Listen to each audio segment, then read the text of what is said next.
Hi guys, this is Sydney. Today I'm going to be filming a video on my favorite lip tint. Most of the days I try not to wear any sort of makeup, but if I had to go out and do something, have a brief meeting, brief lunch, this is pretty much the type of makeup I would wear. I'm just wearing a cushion, brows and the lips, and I do like to wear this sort of red lip when I'm not wearing any kind of eye or cheek makeup. So I've gathered 7. I just did the swatches, so my fingers are red, but I gathered 7 of my day-to-day favorite lip tints, and some of them are glossy, some of them are matte, some of them are kind of moussey, so I'll talk you guys through what kind of product they are and what I really like about them. So the first product is something I have on my lips today, which is by 3CE, and it's the Take a Layer lip tint in the shade Fig Pink, and it's just like a water tint, so it's the traditional kind of lip stain or lip tint that first kind of went crazy in Korea. I do actually like the other shades from this range, which are Spicy Red and Iron Red, but as you can see on my lips, Fig Pink is sort of like a warmer strawberry pink color, which I really like when I'm not wearing any sort of makeup. There's not much of a transfer, and I just feel like it stays on the lips for a really long time. If you prefer like warmer reds, I would highly recommend Iron Red, which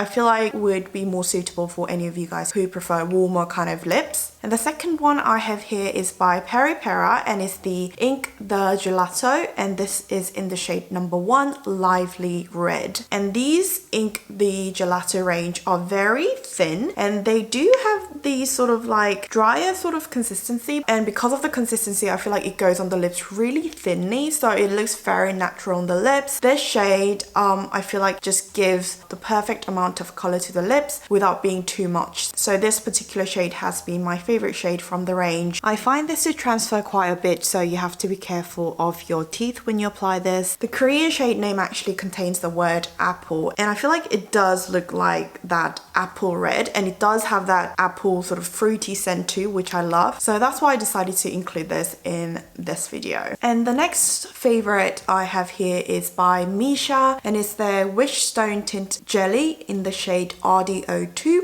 This is actually a newer packaging, which I didn't know because I thought I lost this one, which is the older packaging in the same shade, but then I found it before filming this video. I actually discovered that the consistency is a bit different. The second one I bought feels thicker, so it feels creamier than being like a jelly. But the first one I bought feels more like a water tint, like a jelly sort of water tint. I actually prefer the older formula, but I think the newer version has better staying power. But I just love the color so much because I just think it's the perfect shade for that bitten bare lip kind of look. The next one I have here is, I think, one of my newest favorites by Rome and it's their Glassing Water Tint in the shade number 2 Red Drop. And this I feel like I thought was a lot more vibrant when I was trying this out for the first time, but now that I've swatched this with other colors I have here, this is like the most muted sort of red. So if you don't like that kind of in your face red and you prefer that sort of subtle red stain on the lips, I feel like this is a great one. Glassing water tints, they do feel oilier than being watery, so that means that they do transfer quite a bit, but if your lips are extra dry, I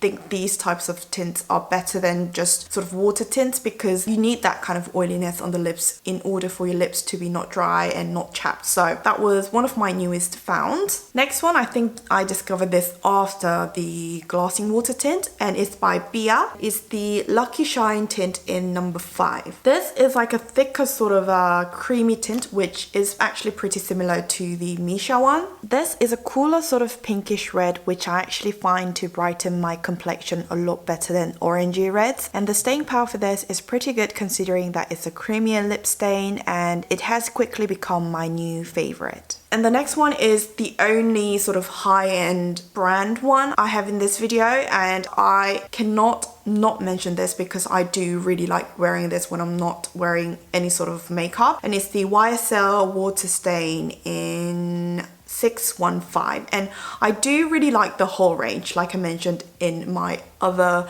like numerous other videos, but I feel like 615 just brightens my complexion. So I do prefer this shades to other shades, and I just think water stains are so pretty on the lips. It just looks like you have a layer of water on your lips. So that's why I've been loving these, and these don't stain the lips as much as the other ones I have here, which could be a pro or con depending on what you like. If you actually prefer warmer reds, I think the shade 612 would be a great alternative. But if you prefer sort of pinkier reds on your lips, I highly recommend this one, which is 615. Last but certainly not least, I have the Rare Kind Oversmudge Lip Tint in Red Balm. And this has been my favorite matte lip tint, or even like a matte red lipstick, for a really long time. I just think the shade is perfect. It's very vibrant in your face red, which just brightens my complexion really well. And I do love wearing this sort of matte red lips when I'm wearing a cap. So this is my absolute favorite for a moussey lip tint. I think the staying power is pretty good because it just fills all the gaps on the lips, and I just love the shade so much. So that's it with the video I have for you guys today, and as always, thank you so much for tuning in till the very end, and I'll see you guys all again in my next one.